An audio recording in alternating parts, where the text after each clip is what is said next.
What is up, everybody? It is Dr. Vibe here, host and producer of the award-winning Dr. Vibe show. As always, I'd like to say you're blessed, highly favored, a magnet for miracles, and a solution for someone's problem.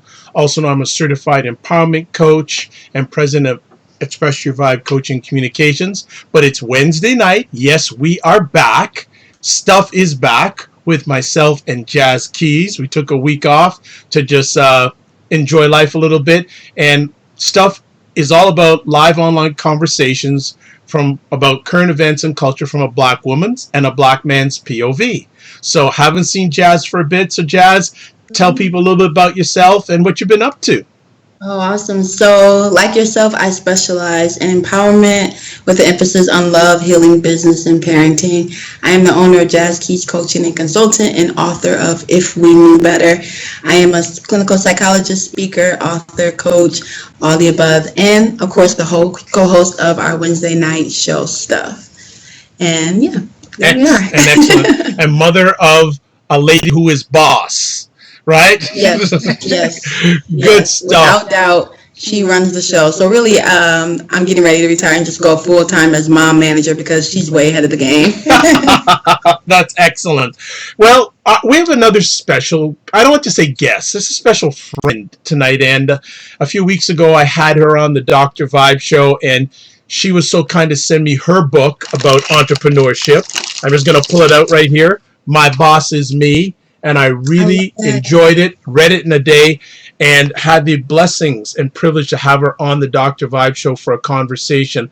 And I said, Jazz, we need to do a show on Black women and entrepreneurship, but let's make it nice and special. Let's have yourself from the United States and our special friend here from Toronto, Canada.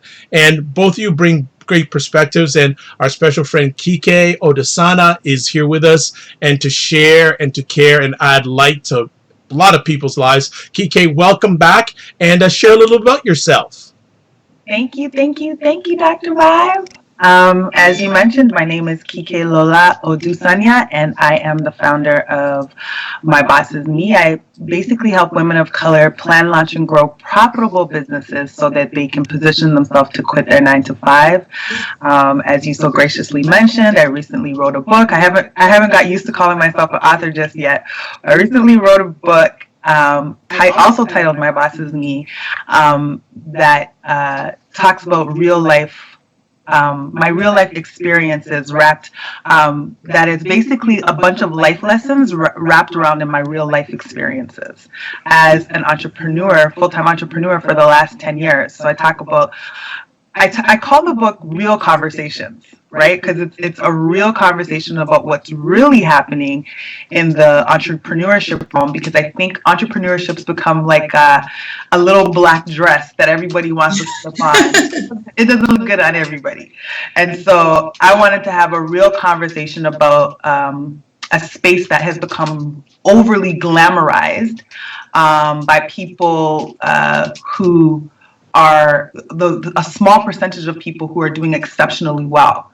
And I wanted to talk about what it really takes to be able to survive without a job for a decade. It's a lot of work. It's a lot of tears, a lot of good times, but it's a lot. And so I wanted to shed light on that from a real perspective, my perspective.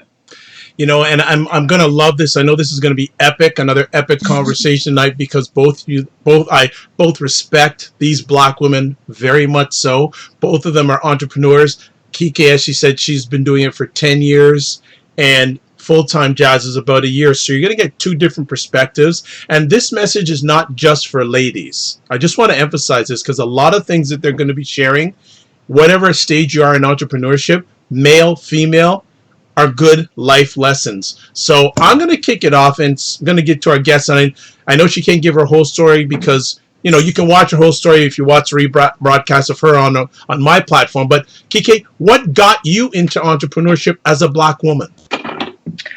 I didn't recognize it at first, but I've kind of always innately been an entrepreneur. I had always been dibbling and dabbling in side hustles.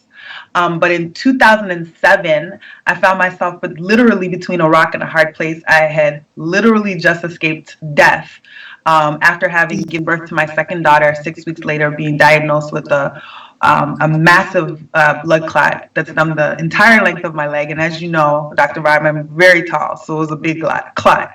And I found myself in a position where I had a choice to make. I could either return to a job that I was very, very, very unhappy at, or I could take a chance. And I just felt like that chance, that time frame was never going to come again.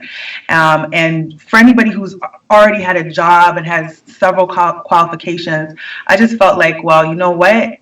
I can always get a job again. I don't know if this opportunity is going to be here again. And so me becoming an entrepreneur at that time was literally out of necessity. I mean, like you said, the story is very complex and there's a lot of moving parts, but to make a long story short, it was just literally out of necessity for my own happiness and to give myself an opportunity to pay back a huge debt I had incurred starting a company that I thought I was going to be able to grow while on maternity leave. But because of what happened, it didn't work out that way. Excellent. And I just never went back. No problem. And Jazz, feel free, because I want this to be the ladies tonight. So Jazz, if you have questions, and I'm also going to jump in once in a while to get some thought process from both of you, but Jazz, certainly jump in if you'd like. Yeah, no, I was just listening in on her story and just really reflecting on one of the things I'm sure that we're going to discuss at some point in time tonight, so I won't like jump ahead of it, but how oftentimes like women entrepreneurs, Black women entrepreneurs are balancing parenthood or motherhood with a job or attempting to transition into entrepreneurship, and how that's something that you never stop adjusting to as an entrepreneur, is trying to find that delicate balance between providing and, you know, being an example for your children, and then the time, and then running a successful business. And so I was just very fascinated hearing your story, and glad that you're here to tell that, and just kind of wanting to dig into that part that talks about that fine guilt balance between parenting or motherhood and entrepreneurship, because I think that's a heavy one that I deal with all the time. But then also, as I work with women entrepreneurs or women who are aspiring to be entrepreneurs, that is definitely always a discussion, is balancing family and children with entrepreneurship and passion. Yeah, I actually struggle with mommy guilt a lot. I have 2 children, so I have an older child who's going to be 23 in August, this month, actually. And I have one that just turned 10 in July. And with the older one, she spent a lot of time watching me trying to, like, quote unquote, make it. And so there's a part of my story where I actually kind of just took a break. And a lot of the during that time, a lot of the things that I decided on were to not compromise so much the time that I can't get back with my kids. Because I spent a lot, because like I said to you guys, when I first became an entrepreneur, it was literally out of necessity. I didn't have time to really think about anything. I was in a home, a matrimonial home that was purchased based on 2 incomes. I had just recently got over a great illness. I was trying to survive. And so I didn't have time to think about a lot of the things that you just mentioned. I was thinking about keeping a roof over our heads, right? And so I kind of just went to work. Black women are very good at that. We know how to get stuff accomplished. And so it wasn't until maybe midway through me being an entrepreneur when a business that I was involved in crashed. And I started to ask myself some questions like, is this worth it? Like, if I don't actually get to where I think I want to be, are the choices I'm making, am I going to regret the choices I'm making now? And is it actually worth it? So I had to, halfway through, I started to adjust the way I do things. Because the whole purpose of becoming an entrepreneur, I always tell people money is amazing, but it's not about the money. It's about the options that the money provides. Yes. Right? And so I had to start doing things in a way so that I was taking advantage of the freedom that the entrepreneurship was giving me. So I decided that I wanted to do things like be at home to make breakfast for my daughter, right? Because there was a point in my career where I had a lot of nannies. Because, like you said, I'm a single mom. I have 2 kids. I have a baby at the time. And so what's going to happen? I had to find childcare, and I didn't really want to put myself in a position where I was going back and forth between daycares and stuff. So I got live-in help. And luckily I was doing something that could afford me that. But again, I was missing out on a lot of things. And I still suffer from mommy guilt, especially now. I'm at the 10-year mark. I'm now trying to make another transition, which we'll maybe even get into offline. And I'm constantly questioning, am I doing the right thing? But at some times I talk to my kids, and, I explain to them. Sometimes I apologize. I'm not the stay at home, bake cookies, PTA going type mommy. You know what I mean? Yeah, I do. But I think my kids, they understand.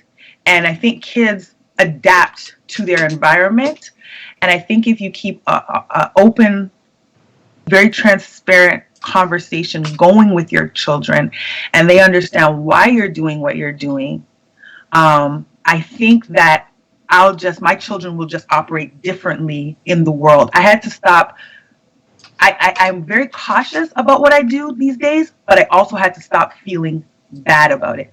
I think my kids will see the world from a different point of view. I think my kids will also, have skills, certain life skills that maybe a mom that just stayed home and picked up their child from school every day and brought them to dance class wouldn't have. Like, my kids are constantly open to opportunities, and the way they think is just completely different than children their age.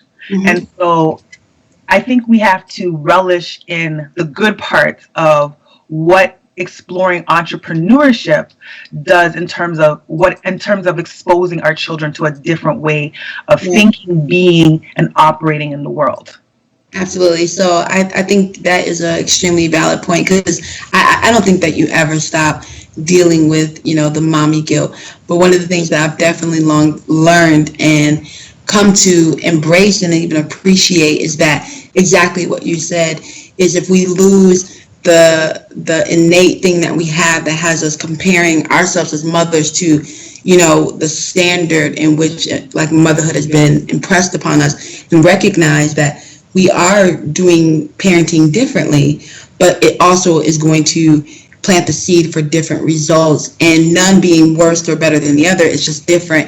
And so as I see my child be an analytical thinker and a problem solver and independent and cultured and, all these things, I recognize that it's because of me being a mother that's kind of pioneering the first generation of entrepreneurship, and how that's going to be influential to her. And so whenever I talk to other women who are entrepreneurs, I attempt to kind of impress that same thing upon them, is that that's so much more internal for us than it is anything else. And as long as we're still making that time, no matter how much it is, high quality, and ensuring that our presence is felt, and that our children are kind of constantly being watered and nurtured by us, whether it be different or the same as, typical parenting, our kids are, favored by having a mother who is in the trenches of entrepreneurship. And so I think that's awesome to kind of get to the point where you can say, okay, here's what I've come to, and also not be afraid to go back to the drawing board and reevaluate the way that we're doing things. And so I've had those conversations with my daughter where I'm like, I'm sorry, or I stop apologizing, but I start explaining, like, this is what's happening. Do you understand? And then I started creating a business for her and letting her build her own dreams. And so now we kind of have merged, and now we get to travel with our books together. We get to do things, business-wise together. And so that's kind of how I started being able to kind of bring her into the cusp of things, is letting her support her own business, and then me as well. So. Yeah, no, I completely agree with you. And another thing I started to do is I started to ask myself, are you doing your best? Your best. Yep. Are you doing your absolute best versus what you think the best looks like? right? Because there's a lot of moms that could be available all the time, but maybe are emotionally unavailable, or they are intellectually unavailable, or they're just taking up space. Maybe they don't, sometimes I told my older daughter, I'm like, your life could be worse. You could be Kike-Lola, I could be Frankie. Like, things could be worse. Right. So in the grand scheme of things, I know that what I'm doing is for it's not just for me, it's for them. It's for them to have a legacy. It's afforded me the ability to do things that other moms can't do. Right. When my daughter comes home in grade like 11 and she needs like $3,000 to go on a school trip, there's a lot of kids staying home. Right. She could go. Yeah. Right. Yeah. My kids have seen the world. That like their experiences are just different, and so I had to take solace in that. It's not that I'm a bad mom. I'm a different mom. Yep. Right. And I got peace with that as well. Like when my 5-year-old daughter got her passport stamp, and she's been around the world, and she can tell people about like different parts of the country, and she's eaten in foreign places and danced in soils that don't belong in the U.S., and she can talk to you about all these things. I recognize that I am, and being okay with saying like I am a great mother, although it doesn't look standard. And so I just really think it was really important to kind of get that point across to any women entrepreneurs who may be listening, because I know it's something that if you do have children or a family, it's something that I'm sure most can relate to, because it becomes kind of one of the top things that we deal with aside from just entrepreneurship itself. So mommy guilt is real. It's real. I feel bad that I'm interrupting this epic conversation, but I have a question for both of you ladies, and there's also a question from the audience, but I'll get mine in first, and the other one we'll get in a little bit later. When you're looking at the growth of entrepreneurship, the fastest rising segment is Black women, and that's one of the reasons why I wanted to have this conversation. I'd like to get from both your perspectives, why is Black women the fastest growing segment of entrepreneurs? You said we have 45 minutes, right? Yeah, it's up to you guys. You can go for a while. I know 45, but it's up to you. As I said, I'm just steering the ship. You ladies are driving the ship. There are so many variables. Like, I don't even know where to start. But, well, let me just talk from my client's perspective. We have women who are being underpaid and overworked, that are bringing in millions of dollars for their companies. There are women who, because of, and you know what, a lot of Black women are I don't want to say overeducated, but extremely educated. And then the options that should be available to them in terms of jobs that they deserve are not given to them. Right? So here you are, a woman who's spent all this money to go to school, and now she's entering a workforce or a corporate environment where she should be able to utilize her skills, and she's not able to. So sometimes they're bored. A lot of Black women become entrepreneurs out of necessity. There are just too many variables that surround that topic to even break the ice on it. Yeah, there's just too many. Yeah, I have to agree. I think that we could list for days all the reasons, but I think in the boldness and the essence of this conversation, I want to say there's a lot of us who have started to recognize because we can. So being able to get to the point of recognizing that I can't get the opportunities that I know I'm worthy of in any of these companies. These doors aren't opening. These ceilings are coming down on me. I'm sitting in boardrooms with people who are not as intelligent as me, but yet I am supposed to be silent. All of these variables come into play: necessity, money, income, overwork, underpaid, all of that. And then we realize, forget it. Like, if I can bring in millions of dollars for this company, I can turn around and take these same skill sets, the same, intellect, and pour it into my passion. And so I think what you're seeing is Black women realizing they don't have to give me a job anymore. I'll go create careers, And so it's just empowering to see it. Excellent. Well, since I'm on a roll here, I'll get your thought process from a Black woman's perspective on these areas of entrepreneurship. Number one here, I've got the focus on profitability versus passion. I feel like you asked that question earlier, and I saw Kike's face, so I want to go ahead and put that on the table for her because I feel like her response was all there, and I wanted to save it for the show. I just think passion is so overrated. I think the people that are lucky enough to actually profit from their passion are probably the same amount of people who know exactly what they want to do when they're in kindergarten. Like, it's rare, right? I definitely think you have to be passionate about what you are doing once you become an entrepreneur, but I don't necessarily think the things that you are passionate about are what will bring you money. Right. And I think especially with women, they're all about this. I need to be passionate, and this is not my passion. And my passion, your passion is not always going to get you paid. Right. I'm passionate about a lot of things that I cannot profit from. So right. I think women need to be very careful about how they view passion and what that means and what place passion has when you are trying to be profitable. Because the reality is, if you are going to be a full-time entrepreneur, not making money is not an option. It is not. I oftentimes tell people, you wouldn't go to your job for a whole month and be like, it's okay, you don't have to pay me. That's called volunteering.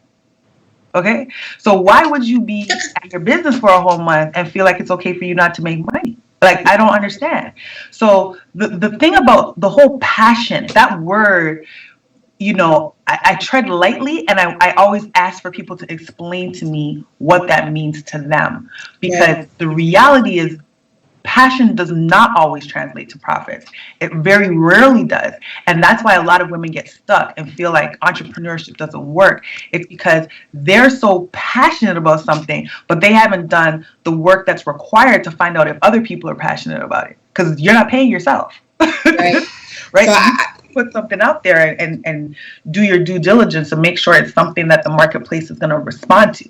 Yeah, absolutely. And I want to piggyback on that for two things. One, I think what happens specifically with women is we kind of fall into this place of kind of being trained, whether it be society, whether it be, institutes, whether it be whatever it is, to think that like we're supposed to offer up everything we have, and that's a good sacrifice and that's a good deed. And so when you enter into entrepreneurship with this idea that your skills and your talents and your trades are to be given up freely, you fall into the trap of you're running a charity now. And so when I've worked with women entrepreneurs, I've always kind of emphasized you can move with your heart and you do right by people, and doing right by people means delivering quality. That's your responsibility. And so in that context, you still get to move from a heart place, but we're not running a charity. And so when you can kind of understand that, that helps. And the other part about it is whenever I see someone dismiss the monetary value of their work, their service, their intellectual property, it lets me know that you don't value yourself enough. And so it's never about decreasing your asking price, never about not profiting. It's about increasing the value that you have in what you know you're offering, and knowing that when people see that value, they'll pay for it. And so I have to piggyback on that and say, no, we're not going into business to have to go back into the workforce. We're going into business to not ever have to go back into the workforce. And the only way to do that is to be profitable. So, absolutely. Yeah. Wow. This is good. This is really good. Just to pick on something you mentioned, Jazz, and I want to bring this to Kike, and Jazz, you can follow up with her. What about the importance to our Black women entrepreneurs about knowing your value? Kike? Yep. I think like with many things in the entrepreneur, I think like many things that you're going to experience along the entrepreneurial journey, fully understanding your value comes with time, right? You develop, I always tell people, the sense of self, your self-esteem, the person you become is uncomparable to anything else in the world when you are an entrepreneur. And I think that value that just comes with time. You have to, because you, no matter what, whenever you enter into a new space, there's always a little bit of insecurity. There are very few people that come out of the gate, they're bold and say, okay, this is what I know I'm worth. This is what I was worth in the corporate space. And this is what I'm, getting. Building your business and having small successes builds belief. It happens over time.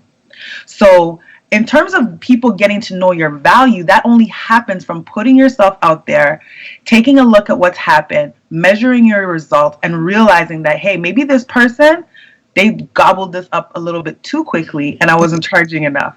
It comes with experience. So I encourage people to just have a monitor on their value, but know that you will become more comfortable and more aware of it as time goes on. Yes, and when you do, it opens up a whole new floodgate. I think before I walked away from, my position, I had been in entrepreneurship on the side. I was one of those people that was building the side, building up that momentum, monitoring my progress, building up my value over time. Then it got to a point where it's like, I know now.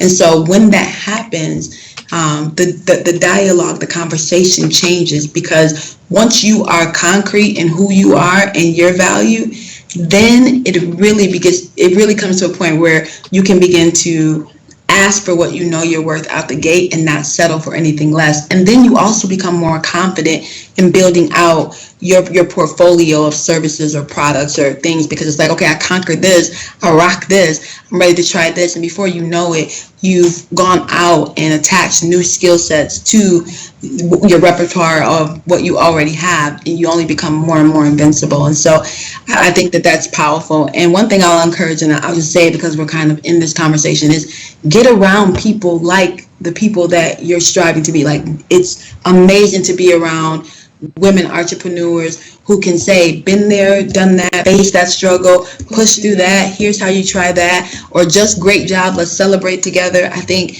having someone who understands this journey is really powerful. So I just want to encourage anyone who's listening and in this field or looking to take this journey to do so. Absolutely. Actually, I want to roll back a little bit in regards to the whole conversation you were having about profitability and passion. One of the things that many an entrepreneur will get to realize is that what you think you're good at and people think you're good at can a lot of times be two different things. Yep. So just leave that nugget there and let that simmer for a bit. I want to get both of you to talk and share about the importance of your resources and the support that you need to be an entrepreneur, because you cannot do it all alone. So, Kike, start off on that one. Resources. Well, let's start with people. Being around, like Jazz said, being around the right people that can help you stretch and grow and support you is extremely important. I personally have experienced what I refer to as the business blues on more than one occasion. And it's a very real thing. You can, depending on what you do, you can spend a lot of time by yourself when you're an entrepreneur. You're left to your thoughts a lot more often than you would if you were actually working. And so becoming depressed or experiencing the blues is a very real thing. And so it's very important that you go out of your way to position yourself to be around people where you can feel supported. And for a long time, I felt extremely isolated because everybody I knew worked. And so they would just be looking at me, or, they would look at me or make me feel like I'm crazy, basically. And so I used to isolate myself from them because I knew that I wasn't crazy, right? And I knew that I was going to get to where I was going to go eventually. So I never wanted to hear what they were thinking or what they had to say, or as far as I was concerned, they just didn't know because they couldn't relate to it.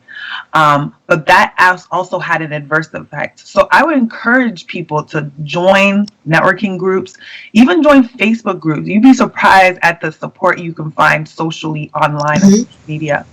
And surround yourself. You know what they say about the 5 people you spend the most of your time with, right? It's so very true. You still need your support network, like the person you would call if you have an emergency or your tire blew on the highway, and the people that love and care for you but don't necessarily understand you.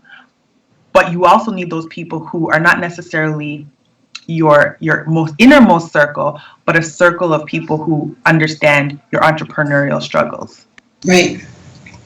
Yeah, I agree. I think that entrepreneurship will teach you very quickly to be protective of your environment. It'll teach you very quickly how to keep your space sacred. It'll teach you very quickly who needs to be in your life and who doesn't. It's one of those things that forces you to really look at what's around you. And I've learned that over the last, 4 or 5 years, more so, just being very thoughtful about, like you said, the people who you spend your time with, the company that you keep.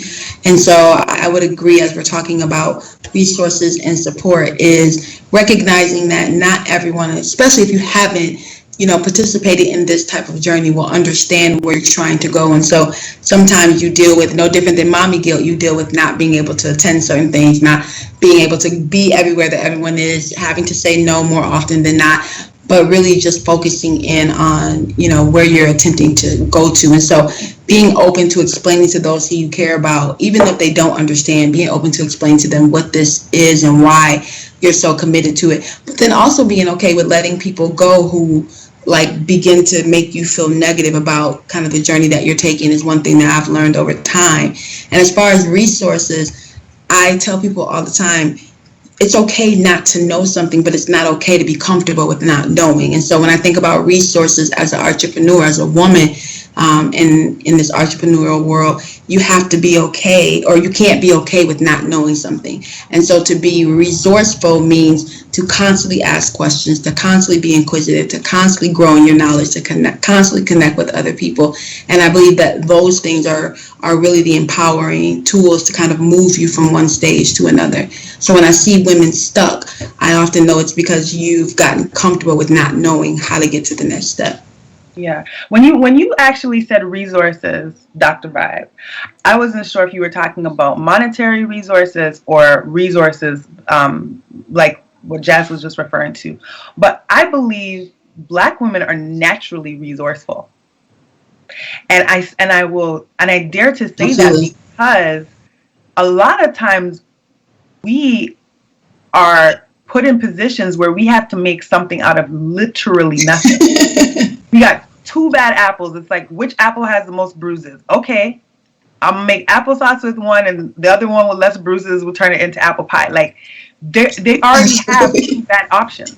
None of their options are even good, right? And so from if you want to go all the way back and get real deep, all the way back to slavery, we are known for taking what another person could not survive with, could not get anywhere with, and do something miraculous with it. Not just turn it into something, but do something of way above and beyond anybody ever imagined. So in terms of being resourceful, I think Black women are some of the most creative creatures in the whole entire planet. Mm-hmm. And I do feel that we do innately figure things out.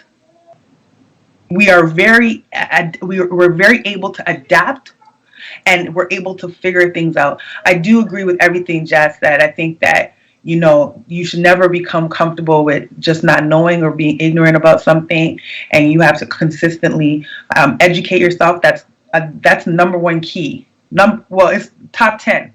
Right, top 10, definitely. Easy. Right? Definitely top 10.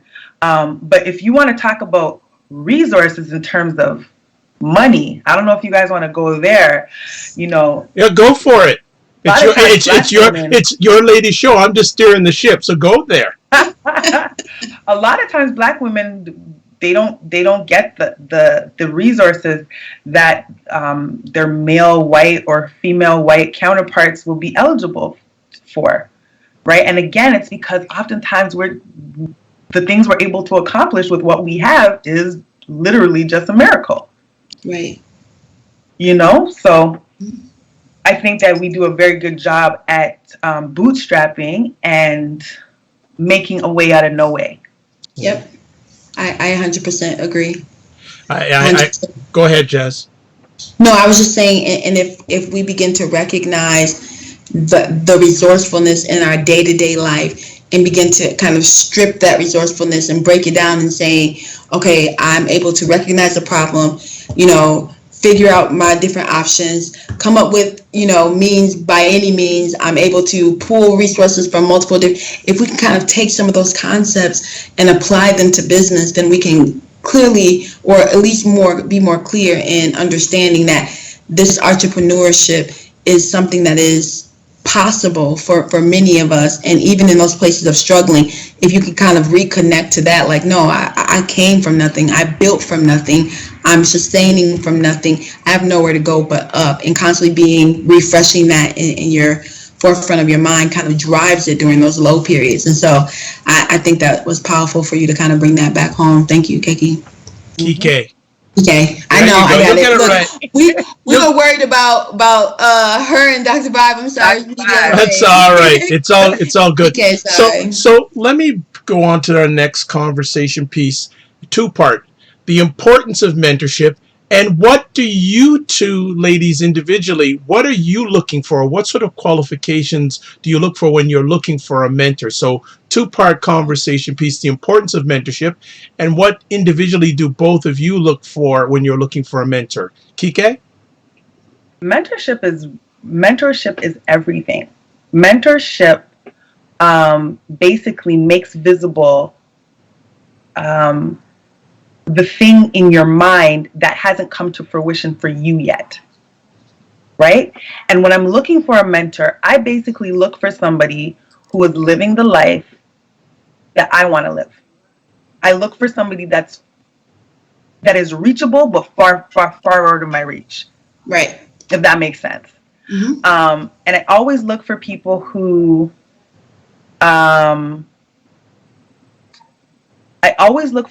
I feel understand me on a cellular level. Let me explain what I mean by that.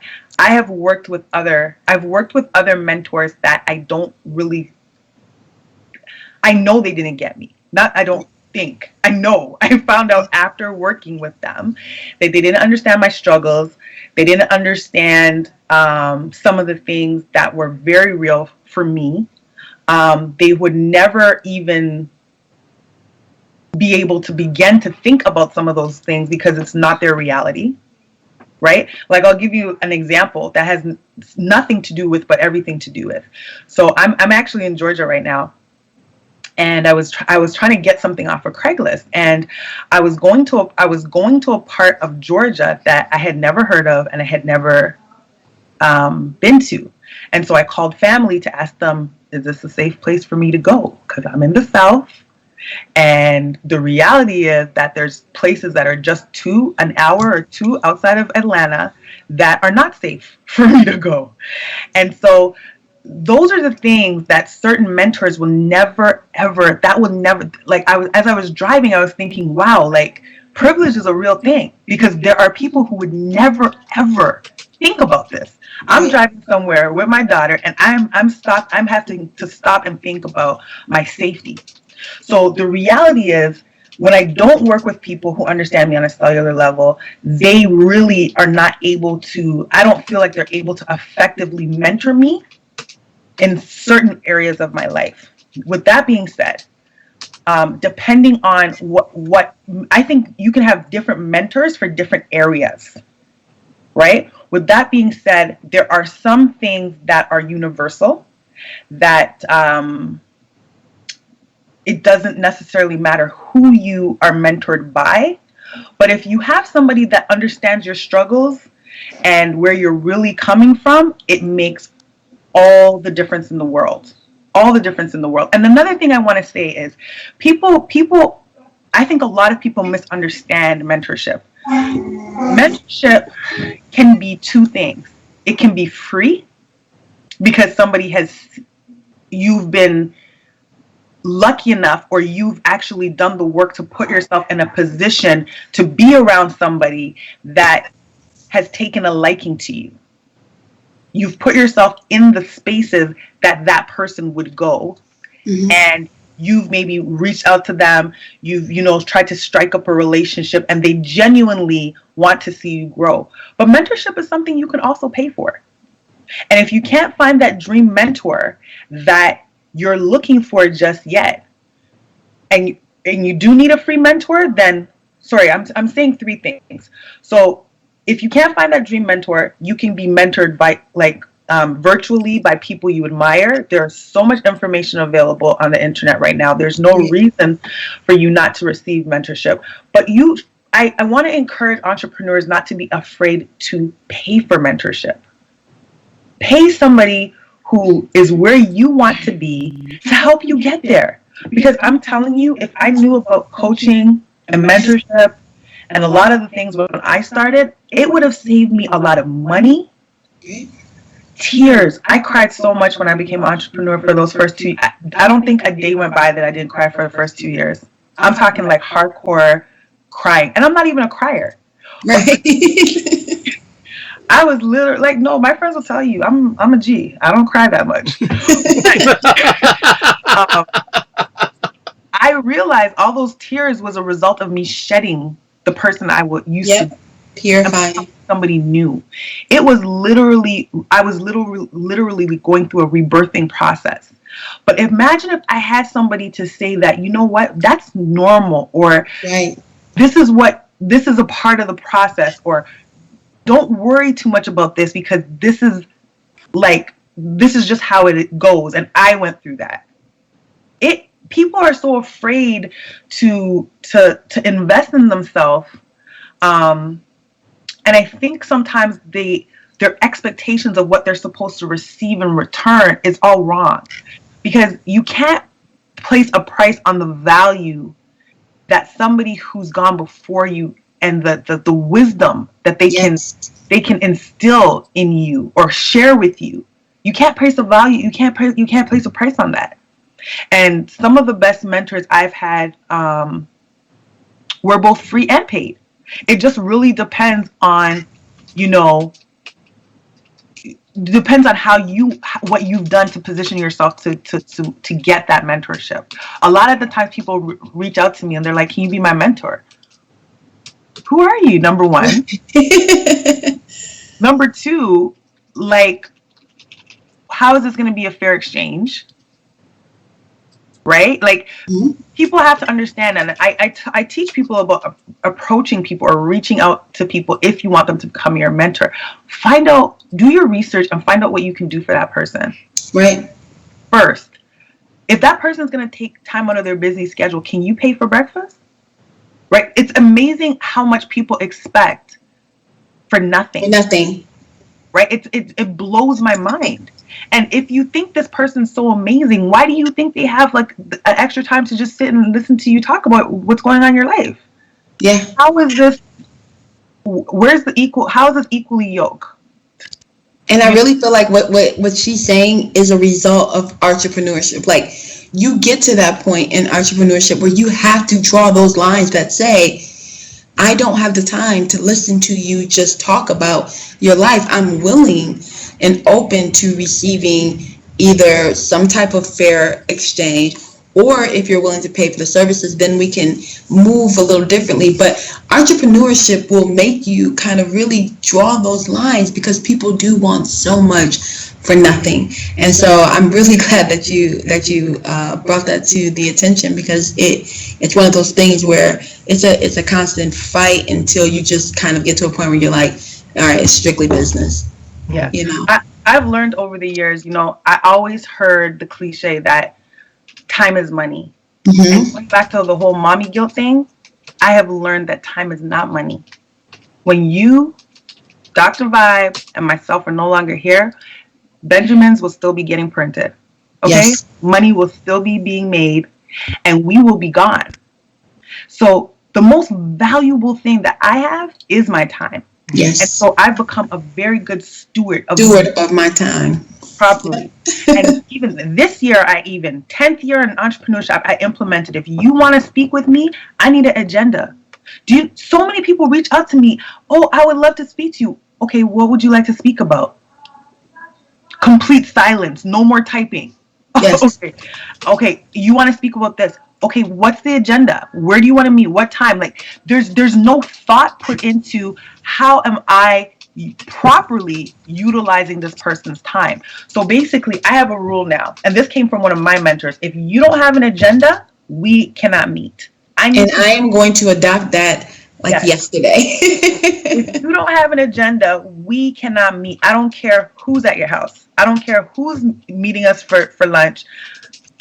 I don't care. I need an agenda. And it's funny because every time I give that, there's been one person this year that I've actually, out of all the people that have tried to meet with me, that has been able to give me a semi-agenda. It was after I asked her for one and she went back and then she kind of came back. But nobody even thinks about that type of stuff when they approach you. But with me, not only do I demand that, but I have it prepared when I reach out to somebody else, because I realize if you don't want to respect my time, then I have to respect my time and teach you how to respect my time as well. Mm-hmm. Right. Yes. And so the same way I expect people to respect my time, I go out of my way to respect other people's time. I love that. Right. And it makes a huge difference when you go to somebody prepared in that manner. Mm-hmm. It makes a huge difference with the way that person receives you. It's just like when you go to networking events. They say, I think there's less than 3% of the people that are going to follow up. When I go to a networking event, let me tell you, I am the follow-up queen. I write notes on the note on the back of the yes. Okay, you know what? Hold on a second. I'll just before you interrupt, because I know you ladies are on fly. I'm just going to say shout outs to Sharice Taylor and also to Stephanie Joseph. Actually, Stephanie Joseph has 3 questions.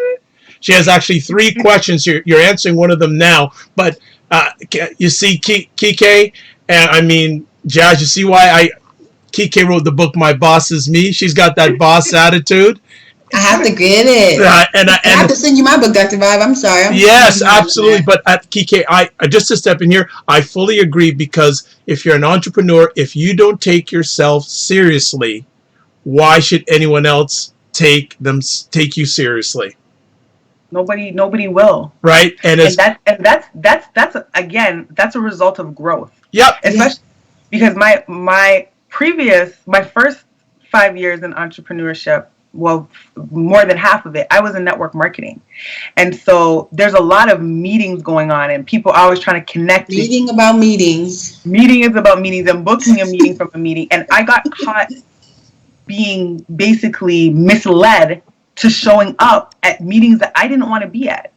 Right. Right. And so from enough of that happening, my sense of awareness became heightened, and I stopped allowing people to misuse my time, because this time, especially after I hit the last milestone birthday that I just had, I realized that time is really of the essence. I'm not playing anymore. Well, and one of the gentlemen who's been on my platform for years and years, one of the first things he said on one of my shows, I'll never forget: time never lost a fight.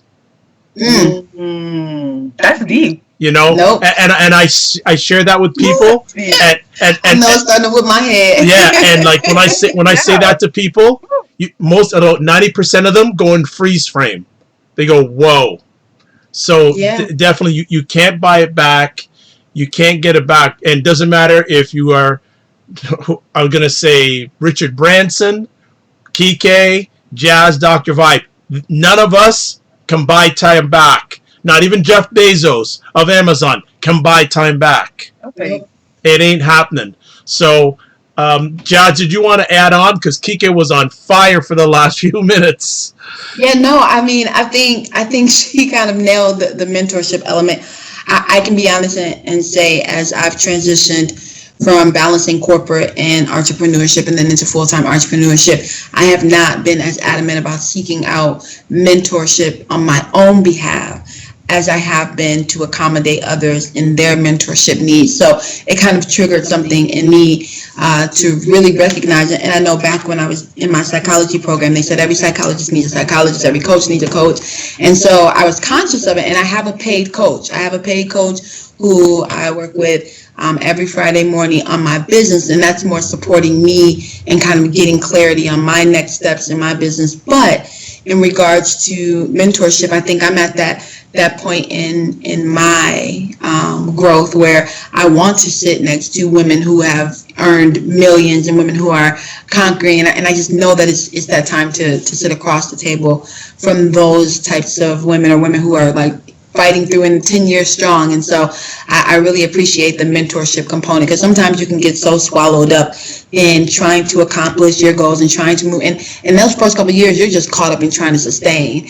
And so I think it's extremely valuable to access mentorship, to grow from your mentorship, and to know when it's time for a different mentorship. Or, as she mentioned earlier, she said, you can have them for different things. So whether that be your spirituality, whether it be your finances, whether it be, your livelihood outside of this, I think it's important to know that people who have journeyed this before you, like she said, comes with so much wisdom, and you can't pay for that. And so I'm right with Kike, as she said, I would just love to have someone tell me, oh yeah, it's normal to get the blues, and it's normal to cry, and it's normal to, be concerned about how you're going to sustain from this month to next month, or this day to the next day as you begin in entrepreneurship, because that would have saved so much. And so I'm definitely an advocate for mentorship across the board.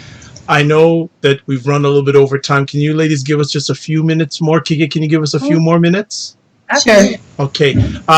One of the things I share with people when it comes to failure, I say that failure is a moment. Failure is not a person. No. I like that. So it's very important. So the last few moments, we're going to try to tackle some of Stephanie Joseph's many questions here, which is fantastic. One of the questions she has, and either one of you, if you're open, transparent, she's asking, what have been some of your failures and what have you learned from them? You don't have enough. Did you see both of our faces? A lot of my failures are in the book. Yes. Yes, there you go. A lot of my failures are in the book too. There you go. So no, buy their books, people. Buy their books. Yeah. No.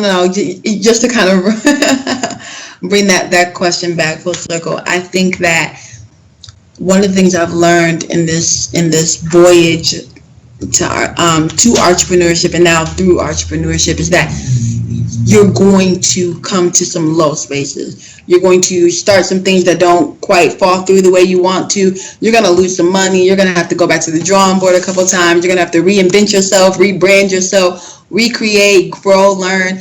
And when you become comfortable knowing that it can be rocky, or it is rocky, until you kind of find your wave and coast, that's really more important than knowing exactly what it is knowing that, your job is to fight through those things. Your job is to stay connected to your vision. Your job is to stay true to yourself and to move forward in your business despite those things, because they're coming.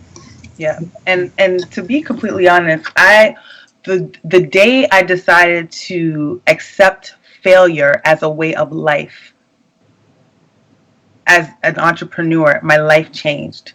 Because failure has a negative connotation. It's not a negative thing. Failure is an experience that helps you to learn. It helps you to review, refine, and revise. Yes. Okay? And so every time I fail, came back better.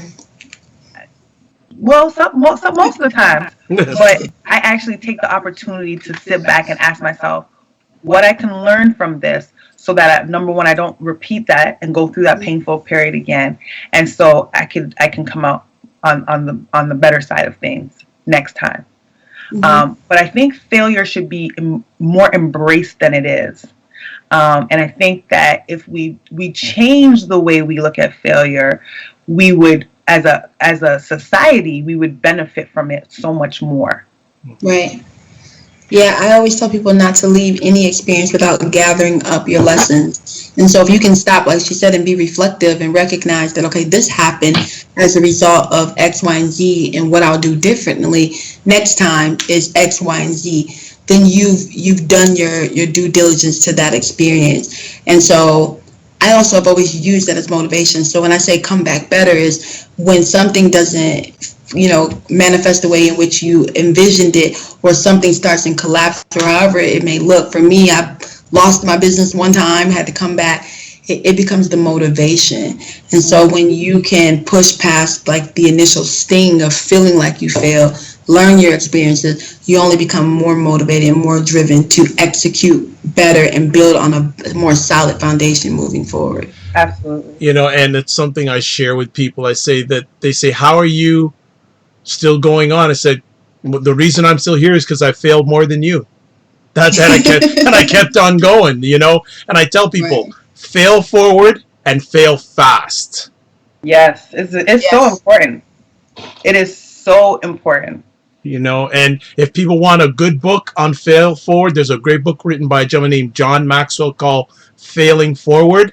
I highly recommend everybody read that, because we're going to have failures in our life, and it's Right. how you handle them. They're going to happen. It's how you bounce back from them and move forward. That's going to be actually, which is very important for entrepreneurs, part of your story. Resilience is one of the most. It goes up there with those top 10 that we talked about earlier. You have to be resilient. Your bounce back has to be there. Absolutely, Absolutely. because a lot of times as entrepreneurs, people look at what how we've succeeded, but they don't know the story of what we went through to get there. And a lot of people wouldn't want to go through what we go through No, on a daily basis.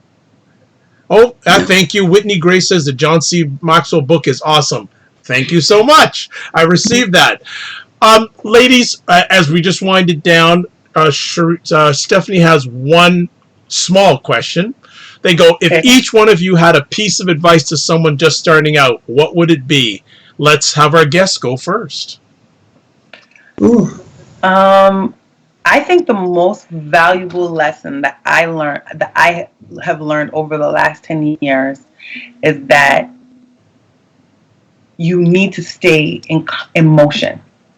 One of the thing I think one of the hardest lessons I had to learn was I had got to a time in a period in my business where I was literally exhausted, and instead of taking a little break, I took like a very like I basically I checked out for way too long.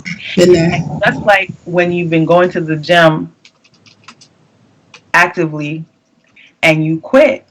It's a lot harder to get started again, right? If you had decreased your gym days from 7 days a week to even 5 days a week, 3 days a week, even if you went to the gym 1 day a week, if you wanted to increase from that 1 day a week, it would be a lot easier to get yourself up and going.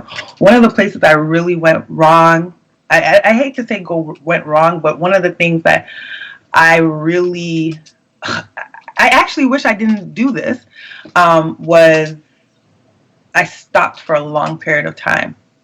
I kind of was just in a place where I had some residual income coming in and I just checked out. Mentally, physically, I disappeared. And when I realized that obviously, you know, I was going through something, I could have handled it a bit differently. Again, you know, if somebody was there to tell me this, somebody did try to tell me, but she told me in a way that it didn't really click until afterwards. Perhaps my break would have not been so long.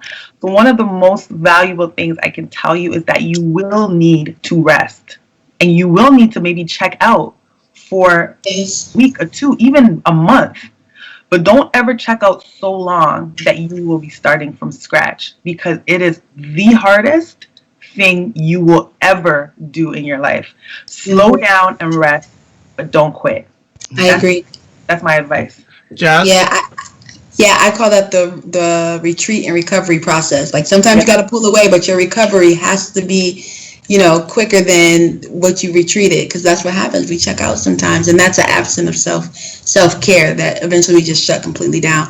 Right. My advice would be jump off the cliff and build the plane on the way down. And I say that in the context of one of the things that I've learned in the entrepreneurial space is that if you live too much here, I say until we clean this up, this becomes the most dangerous place you can live as an entrepreneur, because in here you say, I'm not qualified enough, I'm not ready, I don't have it, who's going to receive it, what about finding, you know, here becomes the place where you corrode your brilliant ideas. So I say I just jump off the cliff, build the plane on the way down, because as you're in motion on the way down, by then you're pulling your resources, you're finding the tools, you're living by any means, because you're so close to crashing. And so I just tell women, jump and figure out how to build it on the way down and stay out of here.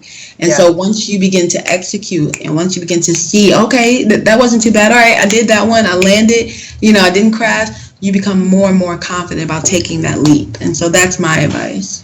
You are absolutely, I just need to piggyback on that. No, go I ahead. had a conversation last night, and you are absolutely right. Action cures fear, and it prevents self-doubt from creeping in. And then once fear is gone, once you're able to really execute. You're able to really, really execute. And so that just becomes my thing, is like, you know what? I'm just going to jump. There you go. Well, you know what? I'm just going to add on to what these outstanding Black queens have just said and shared that as Jazz says, as I say, and I put it another way, sometimes you just got to jump off a cliff and grow your wings on the way down. Oh, yeah. That, like, there's that old song, Fly, Robin, Fly. You got to fly, Robin, fly. And my piece is, I'll put in another piece, and I agree with what they both had to say, but remember, you didn't come to the world by yourself. So don't try to do entrepreneurship by yourself. You can't. No. You cannot. I don't even subscribe to the whole self-made. I don't say it. I don't believe in it. You can't do it by yourself. It's impossible. And I'll be honest too, that I've seen this happen with some entrepreneurs. If you try to do entrepreneurship by yourself, it may kill you. Literally. Yeah. Literally. Absolutely. I had to undo that thinking. And once I let go of this idea that, like, okay, I can figure it out, I can do it all. Once I let go and let those who really want to help, I got some assistance. I partnered with the right people. It's just been amazing. And so I 100% agree, is to open yourself up to realize that, you are going to need some support. And the more that you grow and the more you move, the more you're going to need. I call them earth angels. I call them supporters. I call them, ambassadors. I call them friends, family, whatever. It helps. And so I definitely agree with that. And just to build on what Kike was saying, you need some time to rest. Rest is part of the journey. And get rest. Because if you can't take care of yourself, you're not going to be able to take care of yourself. You're not going to take care of your business. If you're a Black lady and you're an entrepreneur, you probably have a family. You won't be able to take care of them. Please take care. Get sleep when you can. Please learn that the easy way. He just gave you that. Like, don't learn that the hard way. Like, I had to learn it. Like, learn it the easy way. Just take it for truth. Right? Like, these ladies have something that all entrepreneurs who are just starting out, they have evaluated experience. They have the experience, and they've evaluated it, and they've come back even better. So we're just going to leave it at that. So Kike, first things first, we'd like to thank you for taking time out of your positive, productive schedule. Thank you so much. Yeah, you've been outstanding, and I knew you would be, and you just thank you for having me. You're just amazing energy. I feel like I got to get up and get on my $1 million strategy tonight. It's 9 o'clock, but I'm like, I got to get up and get working. Amazing energy. Thank you for being on the show. So Kike, thanks again.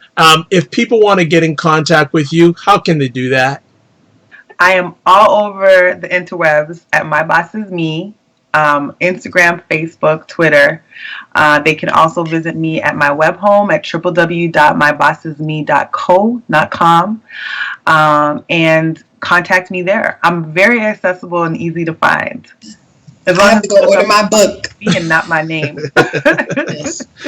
Well, it's absolutely fantastic, and it's interesting because Kike is based in Toronto, but tonight she's in Georgia. So it's a truly international conversation with Black queen entrepreneurs, one from Toronto, one from Rockford, Illinois, and it's been outstanding. And Kike, I'm going to put it out there. Hopefully, in the next few months, we'd love you to come back because you have so much thought process and so much wealth to offer men and women, not only who are Black, but colors right across the rainbow. Absolutely. And it's so appreciated. Jazz, if you want to get any final words and contact information from you. Yeah, no, I think this show has been phenomenal. I, too, thank you so much for joining and for being bold and transparent and pushing forward in entrepreneurship and teaching others how to do it as well. So I will be visiting one of those pages to get my copy of My Boss Is Me, and of course following up afterwards. But thank you again for being on the show. You can find me on any social media platform at Jazz Keys. I'm pretty simple: Facebook, Instagram, Twitter, or you can visit my website www.jazzkeys.com. And of course, I am on every Wednesday night hosting stuff next to this great guy. So Dr. Vibe, that is all I have. Well, thank you so much. First, I want to thank Jazz and again Kike. I'd like to thank Cherise Taylor, Stephanie Joseph, Whitney Grace. Stephanie Joseph, you are on fire tonight. That's FIYAH. Thank you so much for help, all of you, for making the conversation tonight epic. If you want to get in touch with me, best ways are either the website address www.drvibeshow.com. There's Twitter at drvibeshow, email address dr.vibe@thedrvibeshow.com. Also know I'm a certified empowerment coach, president of Express Your Vibe Coaching and Communications. If you'd like to get a complimentary 30-minute session with me, contact me, because I believe the more empowerment you have in your life, the better life you'll have for yourself, and almost as important, the more you can help in a positive way others with their lives. If you want to catch replays of my epic conversations webcam wise, go to the YouTube channel. We have 211 now subscribers in the last 2 months, which is thankful. People like lovely queens like this and lovely people are making it happen, so we appreciate that. Don't take it for granted. Audio replays, website, Apple Podcasts, iHeartRadio, TuneIn Radio, Stitcher Radio.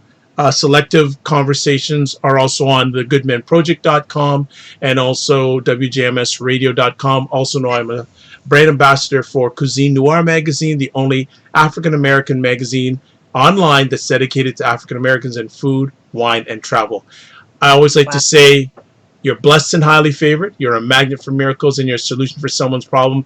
And one last thing, I feel very humbled tonight because when you bring two people together who have never met each other before, and I just was in my heart that this would be outstanding, and it's surpassed my expectations. And I'm speaking it, they will keep in contact with each other for... I'm about to follow her on Instagram. There you go, for days and years to come. And that's one of the reasons why I do what I do. I like to bring people who have right hearts together. And this is one of those moments. So ladies, I have a tear in my heart right now of joy because of moments like this. This is what I've been what I do, what I've been doing for over the last 10 years.